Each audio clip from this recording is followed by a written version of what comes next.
سلام بچه‌ها، من سامیار هستم. امروز اومدیم با کلی ترقه بی خطر که میتونید در چهارشنبه سوری استفادهش کنید. پس بریم معرفیش کنم.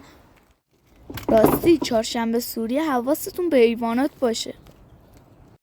اولین ترقه ما سیگارت گرگی است که صدای زیادی از خودش تولید میکنه.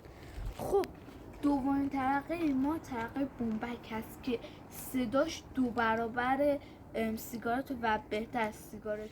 بچه‌ها ببینید چی داریم. ترقه صوتی یکی از بهترین و معروفترین ترقه‌ای که از قدیم الایام تا الان کلی طرفدار داره. اینم مخصوص اوناست که عاشق نورن. اینم ترقه‌ای که داخل مراسم ها خیلی استفاده میشه. حالا با کلی ترقه‌های فانتزی اومدیم، مثل کپسولی، موشکی و دینامیت چینی. خب بچه‌ها این ویدیو هم داره به پایان میرسه. انشالله از ترقه‌های جذاب و خفنی که بهتون نشون دادیم خوشتون اومده باشه. لایک کنید و ما رو فالو کنید تا ما براتون فیلم های تستشون هم. خیلی ممنون که ما رو تماشا کردید. خدا یار و نگهدار.